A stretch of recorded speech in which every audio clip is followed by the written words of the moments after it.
Hello and welcome to the Myschool channel. My name is Angela, and in this video we're going to be tackling the JAMB question for the year 2001. Please stay with us, don't go anywhere. We'll be right back.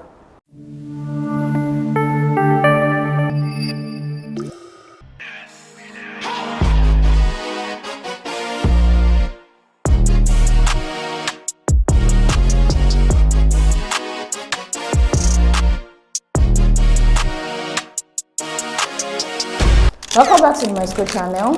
In this video, we're going to be focusing on questions 1 to 25. Let's begin with question 1.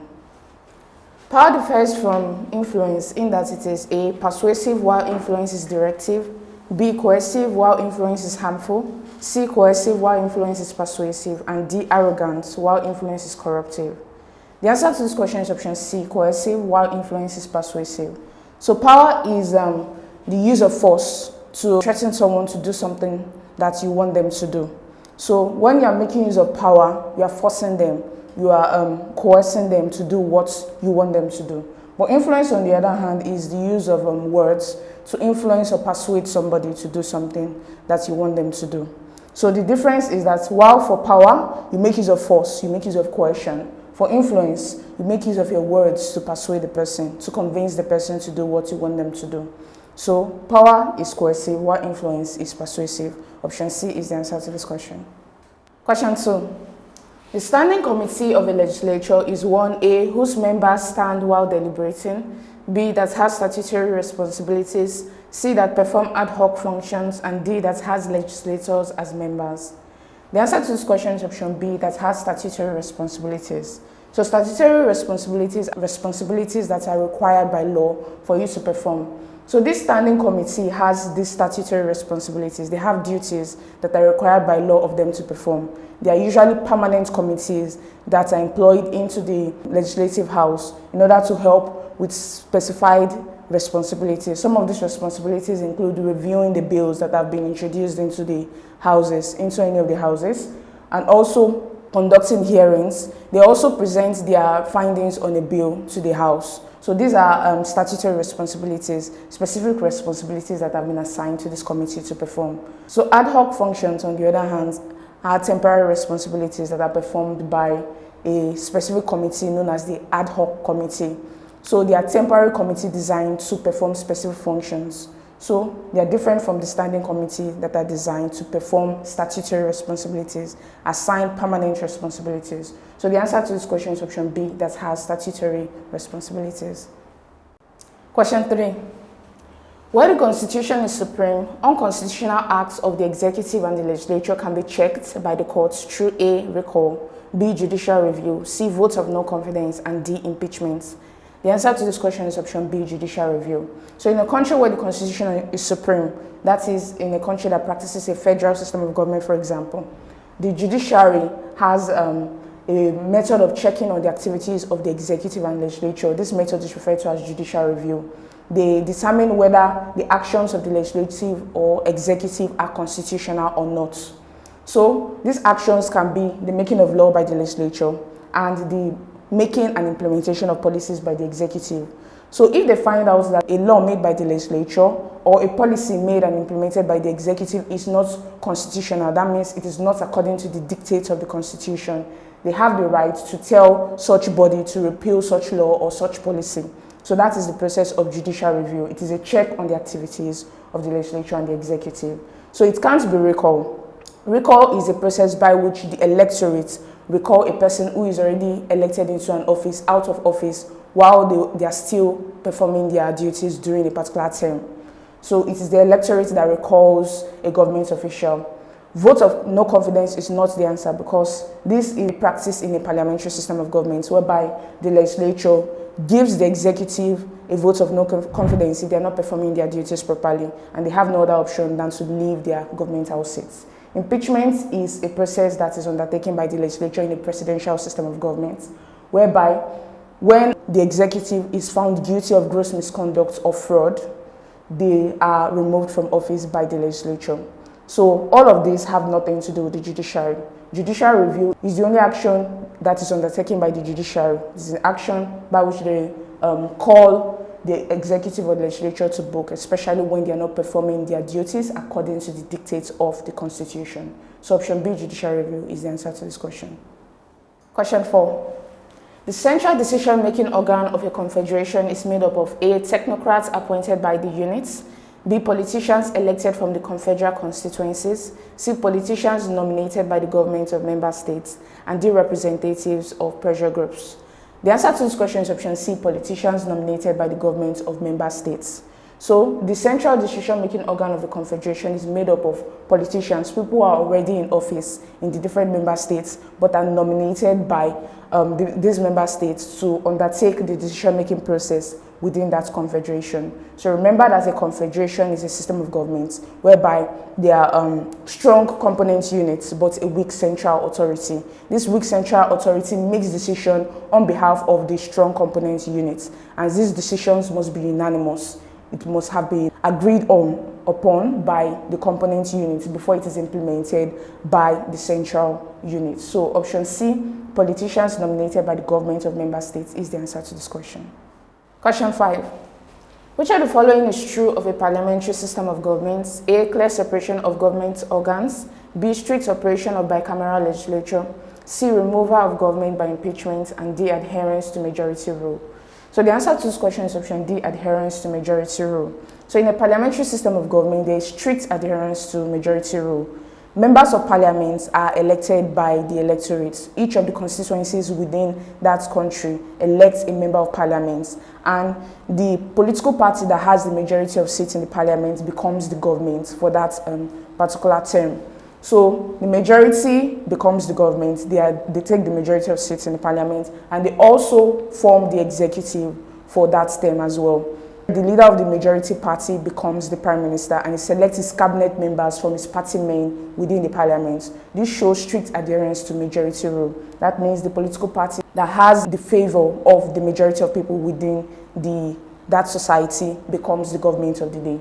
So it can't be clear separation of government organs, because in a parliamentary system, there is no clear separation of power. We have the legislature and executive fused in the parliamentary system of government. So that indicates that there is no clear separation of power in a parliamentary system. There is also no strict operation of bicameral legislature, because there can be a parliamentary system of government that doesn't practice a bicameral legislature. Japan is an example of that. It practices the parliamentary system of government, but it has a unicameral legislature. There is also no removal of government by impeachment. This occurs in a presidential system of government. In a presidential system of government, government can be impeached, but not in a parliamentary system of government. They can be given a vote of no confidence, but they can't be impeached. So option D, adherence to majority rule, is the answer to this question. Question 6. A major feature of authoritarianism is that government is A, consensual, B, personalized, C, centralized, and D, decentralized. The answer to this question is option C, centralized. So an authoritarian system is a system whereby you have a single leader who overtakes all of the decision-making process within that society. So he has all of the authority within the states. He performs legislative, executive, and judicial functions within the states.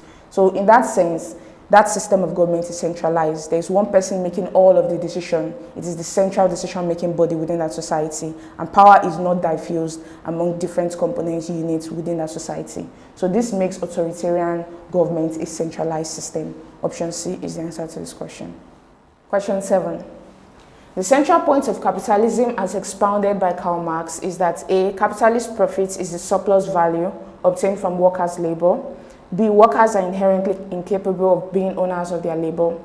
C, capitalists shall always increase worker earning capacity through wages. And D, capitalists shall always readily consent to workers' welfare demands.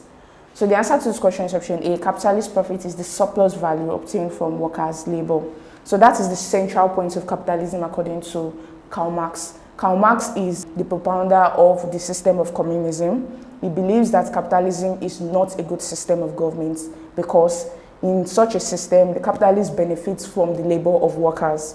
So what the capitalists do is that they employ labor at a very cheap rate, and then the surplus gotten, that is the profits gotten from the labor, is not shared among the laborers. They keep most of the profits and then pay these laborers cheap wages. So this is the central point of capitalism according to Karl Marx. Option A is the answer to this question. Question 8. A constitution that requires a plebiscite or a referendum to be amended is A, rigid, B, unwritten, C, flexible, and D, written.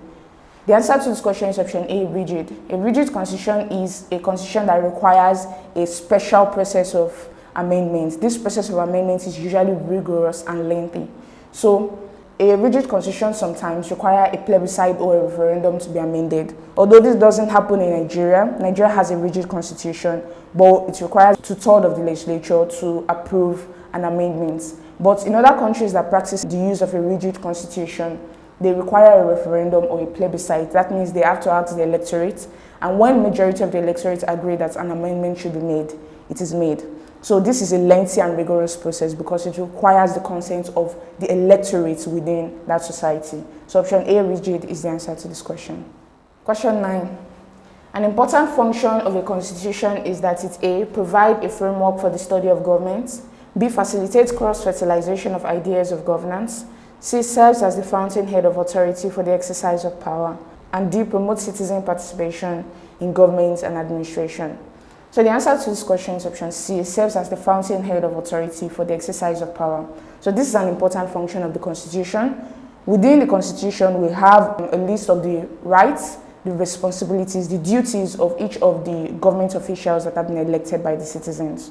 So this makes it the fountainhead of authority for the exercise of power. It outlines what each government official should be doing, and it cannot go beyond the dictates of the Constitution. This means the authority is given by the Constitution to these government officials. This makes it the fountainhead of authority for the exercise of power. Option C is the answer to this question. Do you know you can take practice questions with our simulated JAMB CBT past question? All you need to do is to go down to the link in the description below. This takes you to the Myschool website, where you can download the Myschool mobile app for your Android devices and the Myschool software for your laptops and computers. Please go ahead and start practicing. Now to question 10. When a bill passed by the legislature is vetoed by the executive, the action underscores the principle of A, probity and accountability, B, separation of powers, C, collective responsibility, and D, checks and balances. The answer to this question is option D, checks and balances. So checks and balances is a system by which, though each organs of government are separated in a particular society, they still check on one another to ensure that not one organ of government is abusing their power to the detriment of the citizens. The vetoing of bill is a method by which the executive checks on the legislature. For example, when a bill has passed through the legislative house, remember a bill is a proposed legislation, a proposed law. So once it passes through the legislature and the legislature has approved that this bill should become law, it gets to the table of the executive. The executive can choose to assent to the bill or to veto it. If he assents to the bill, it officially becomes law. If he vetoes it, that means that the executive is trying to check on the action of the legislature. Maybe the legislature has made a law that may not be beneficial to the citizens, and the executive wants to do its best to ensure that it doesn't become a law. So that's one of the means by which they check on the legislature. However, it's important to note that if the executive vetoes the bill, 2/3 of majority of the legislature can also override the vetoing of the executive and eventually becomes law. But that is what is called legislative override. But in this case, executive vetoing the bill helps to check on the activities of the legislature. The legislature can then know that the bill that has been passed is not in favor of the people and has to be reconsidered in order for it to be accented by the executive. So this entire process underscores the principle of checks and balances. It helps to ensure that not one organ of government is abusing their power to the detriment of the citizens. Option D is the answer to this question. I believe you're enjoying this content. If yes, please don't forget to hit the like button, click on the subscribe button, and lastly, tap on the notification bell to get informed as soon as we release the next videos. Question 11. In the legislative process, a bill is A, motion accepted for debate, B, motion rejected after debate, C, proposal before the legislature, and D, law passed by the legislature. The answer to this question is option C, proposal before the legislature. So a bill is a proposal made by either a member of the legislature, the executive, or citizens themselves. They can recommend a law to be made by the legislature. This recommendation, this proposal for a law is known as a bill.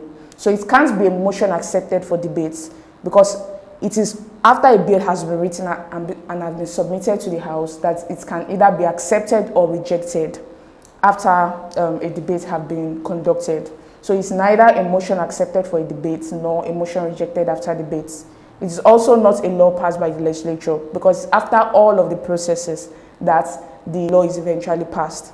So if you want to learn more about how a bill becomes a law, you can go down to the link in the description below. This takes you to the Myschool website where you can subscribe for our government topic by topic video lesson to learn more about the processes of legislation. So option C, proposal before the legislature, is the answer to this question. Question 12. One of the advantages of a bicameral over a unicameral legislature is that it's A, is cheap to maintain, B, promotes social equality, C, takes less time for the bills to be passed, D, prevents the passage of ill-considered bills. So the answer to this question is option D, prevents the passage of ill-considered bills. So one of the advantages of a bicameral legislature over a unicameral legislature is that it helps to ensure that the bills that have been passed on by the legislature is not ill-considered. It has to be approved by both houses. So in the case of Nigeria, it has to be approved by both the House of Senate and the House of Assembly in order for the bill to become a law. And once it goes through approval by both houses and both houses agree that this bill should become a law, it then becomes a law. But the fact that it has to go through both houses helps to ensure checks and balances, to ensure that not one house of government is controlling how the bill becomes a law. It might be favoring a certain set of people within a particular house, but when it goes through both houses, it helps to prevent the passage of ill-considered bills. So it might feel like option B, promotes social equality, is the answer, because we understand that for bicameral legislature, it helps to ensure adequate representation within the society.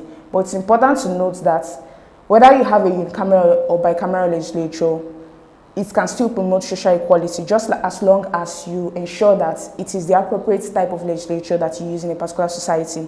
For example, in a society where there is one language, one culture, one religion, and so on and so forth, it requires a unicameral legislature, and there can still be social equality in such a society that practices a unicameral legislature, because it is that system that is important for such a society. So for a bicameral society, you need a bicameral legislature because you need more representation. So social equality doesn't have anything to do with whether it's a unicameral or bicameral legislature. It just depends on the society that you are in. So you can have a society with a unicameral legislature and there can still be social equality within that society. So this makes option D, prevents the passage of ill-considered bills, the answer to this question. Question 13. The fundamental rights of citizens include rights to A, free education, employment, and freedom of thought, B, life, speech, and association, C, life, liberty, and property, and D, association, property, and social security. The answer to this question is option B, life, speech, and association. So fundamental human rights are rights that are inalienable to every citizen within the society. So it doesn't matter where you come from, your age, your religion, your race, your gender, you have this right regardless of where you come from in the world.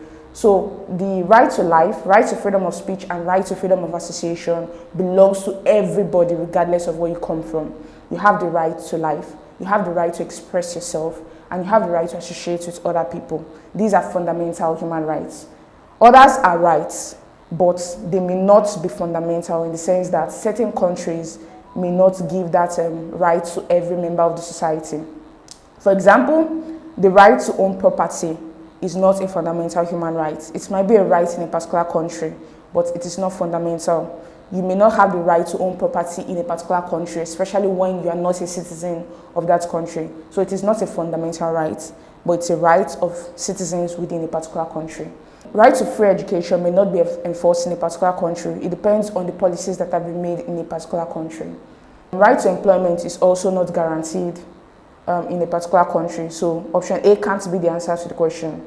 Option C can't be the answer to the question either, because right to own property is a citizen's right, not a fundamental human right. The same thing goes for option D. Right to property and right to social security may not be guaranteed in a particular country. But the right to life, speech, and association is guaranteed regardless of where you are in the world. So option B is the answer to this question. Question 14. The manipulation of boundaries of constituencies in order to win more seats is called A, devolution, B, rigging, C, gerrymandering, and D, delimitation. The answer to this question is option C, gerrymandering.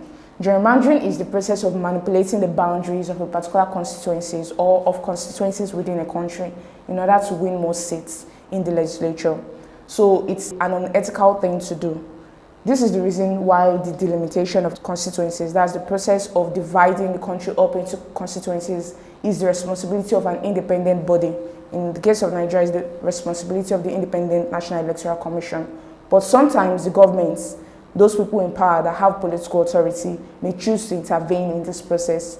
And the manipulation of these boundaries can lead them to win more seats. It is unethical because, in that sense, the electorate are not given the opportunity to decide for themselves who they want to be sitting in the legislature. But it is now in the hands of these government officials who choose to manipulate these boundaries. So that process of manipulation is what is referred to as gerrymandering. Option C is the answer to this question. Question 15. One argument against a multi-party system is the A, encouragement of opposition and instability, B, banning of interest groups, C, inability to attract foreign assistance, and D, high cost of conducting elections. The answer to this question is option A, encouragement of opposition and instability. So in a country where a multi-party system is practiced, there are going to be so many different political parties, and as a result of that, it can lead to a lot of opposition and political instability. So when a political party wins a particular seat or a position in that society, there will be a lot of opposition, a lot of candidates who would have won, but since they did not win, they decided to act as a watchdog against the activities of the person in power. So when there's a lot of opposition like that, it can lead to political instability within that society. So this is one of the arguments against a multi-party system. It may feel like option D, high cost of conducting elections, is the answer, but it's important to note that there is always high cost of conducting election, whether it's a two-party system or a multi-party system. It is still the same amount of money that you use in conducting the election, because the number of political parties doesn't change the amount of money you spend in conducting election. It may change the amount of money that is spent in campaigning for election by the different political parties, but it doesn't change the amount needed to conduct the election. So option A, encouragement of opposition and instability, is the answer to this question. Question 16. Associational interest groups are organized to A, further the interest of members, B, specifically lobby the government, C, support the government, and D, achieve goals affecting other associations.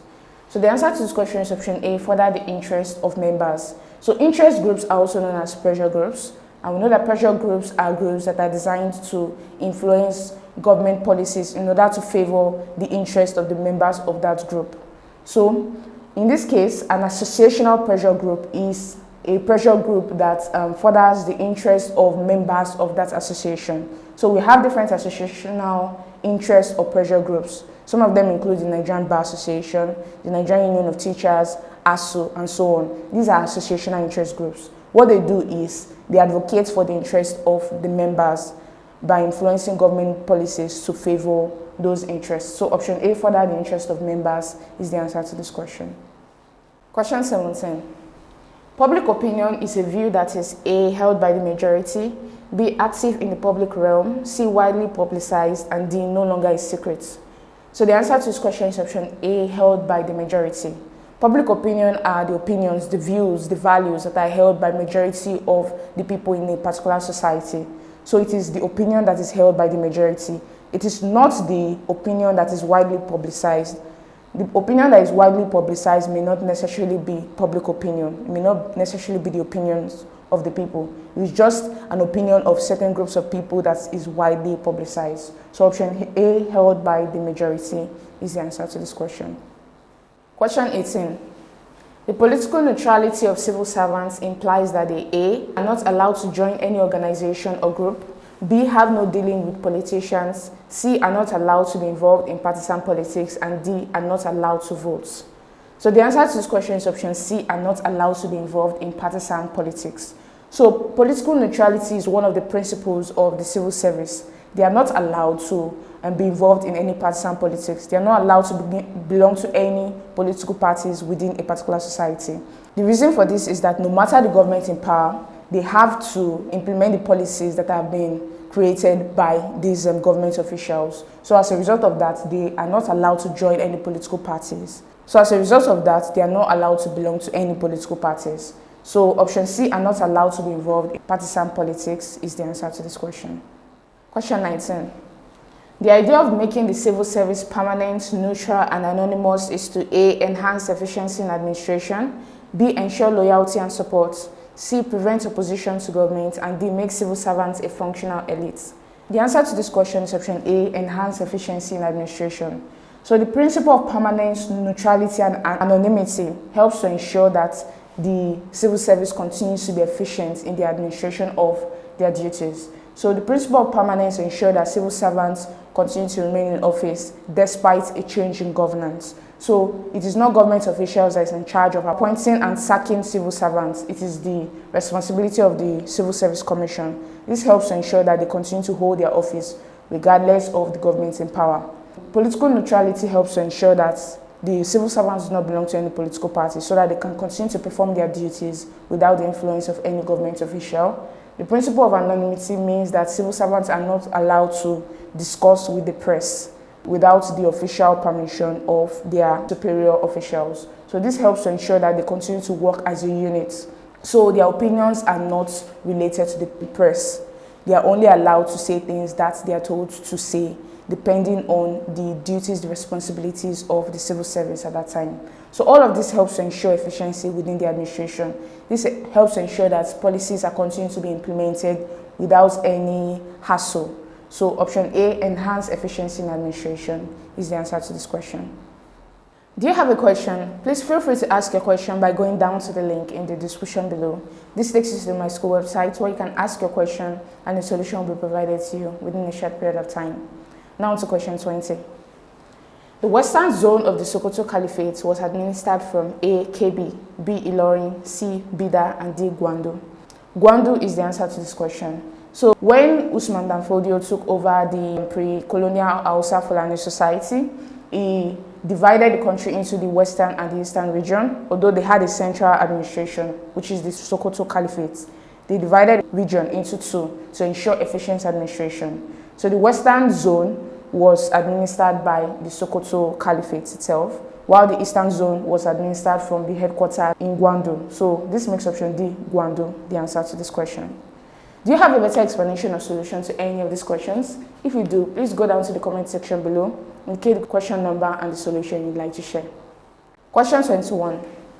Some pre-colonial Nigerian societies are described as stateless because A, they had no formal governmental institutions, B, they had no definite political boundaries, C, their population was too small, and D, they were not independent. The answer to this question is option A, they had no formal governmental institution. So a stateless society is a society that has no formal governmental institution. This was characteristic of the Igbo pre-colonial society. In such society, there was no formal centralized authority. They made decisions together as a group. They had elders who adjudicated over the decision-making process, but the decision-making was done by the entire Igbo pre-colonial society in each of these different clans within the society. So as a result of that, they had no formal governmental institution. So option A, they had no formal governmental institutions, is the answer to this question. Question 22. The method used by the British to facilitate the administration of southern Nigeria was A, persuasion, B, dialogue, C, divide and rule, and D, trade association. The answer to this question is option C, divide and rule. So the divide and rule system was a system that was adopted by the British colonial administration in India and other countries of the world. And they decided to adopt this system in southern Nigeria to ensure that they continue to hold power over southern Nigeria. So what they did was that they ensured that there was divisions within the various traditional rulers. They allowed the traditional rulers to implement policies that have been made by the British colonial government in their different societies without directly administering the affairs of those societies. So they made the traditional rulers their indirect authority within these different societies. And as a result of that, they were able to divide the southern regions into different groups and rule them separately without directly engaging with the people within those societies. So option C, divide and rule, is the answer to this question. Question 23. A major function of the warrant chiefs was to A, prevent tribal wars, B, supervise native courts and markets, C, stop ritual killings, and D, take charge of local administration. So the answer to this question is option D, take charge of local administration. So warrant chiefs were chiefs that were selected by the British colonial administration to administer the affairs of those parts of the country that did not have a traditional ruler as the head. So in pre-colonial Igbo society, there was no formal governmental institution, and as a result of that, it was difficult for the British people to directly administer the affairs of this society. So they had to install warrant chiefs, that is Nigerian people who they have selected by themselves to take charge of administration of these different societies. So the major function of this warrant chiefs is to take charge of local administration. Option D is the answer to this question. Question 24. After 1945, the demand of African nationalists changed from reform to independence because A. Colonial rule became less oppressive, B. Colonial rule was in disarray, C. The Second World War boosted their morale, and D. The Second World War enhanced colonial rule. So the answer to this question is option C. The Second World War boosted their morale. So before the Second World War, which took place between 1939 and 1945, Africans were only advocating for reform within the political system in the British or French colonial society. So here in Nigeria, we had two political parties before the Second World War. That is the NNDP, which was created in 1923, and the NYM, which was created in 1935. So these two political parties, they aimed at ensuring that there was a reform in the political system to allow more African representation in both the legislature and the executive within the society. However, after the Second World War, after a lot of Nigerians were enlisted to go and fight on the side of the British Army, when these ex-servicemen returned to the country, they were promised jobs from this British colonial administration. They were promised that they were going to be given jobs. However, this did not happen when they returned. And so as a result of that, they lost a lot of respect for the British people. Also, when they went to Britain and other parts of the world to fight on behalf of the British people, they discovered that the white people were not as supreme as they initially thought. So all of this led to the advocacy for independence from these white colonial authorities. They wanted to be independent, to be able to administer their own affairs by themselves, with the realization that these whites were not as supreme as they thought they were. So this makes option C, the Second World War boosted their morale, the answer to this question. Question 25. When Nigeria achieved independence in 1960, the head of state was the A, President, B, Prime Minister, C, Governor General, and D, Queen of England. So the answer to this question is option D, Queen of England. So in 1960, when Nigeria received independence from Britain, Nigeria was still practicing a parliamentary monarchy because they were still part of the Commonwealth realm, though they have independence. So the Queen of England was still the head of state, but was represented by Nnamdi Azikiwe, who was the Governor General at that time. So in a parliamentary monarchy, especially for a monarchy that is still associated with the British society, they have a Governor General who is representing the head of states. So at that time, the Governor General was Nnamdi Azikiwe, who was representing the Queen of England, while the head of government was still the Prime Minister, Alhaji Tafawa Balewa. However, in 1963, Nigeria became a parliamentary republic, no longer a monarchy but a republic. This means that citizens elected both the ceremonial presidents and members of parliament, and then the Prime Minister is selected from the parliament. So as a result of that, our head of state became the ceremonial president, which was Nnamdi Azikiwe, while the head of government was Alhaji Tafawa Balewa. So after independence in 1960, we still had the Queen of England as our head of state. Option D is the answer to this question. I believe you're enjoying this content. If yes, please do not forget to hit the like button, click on the subscribe button, and lastly, tap on the notification bell to get informed as soon as we release the next videos.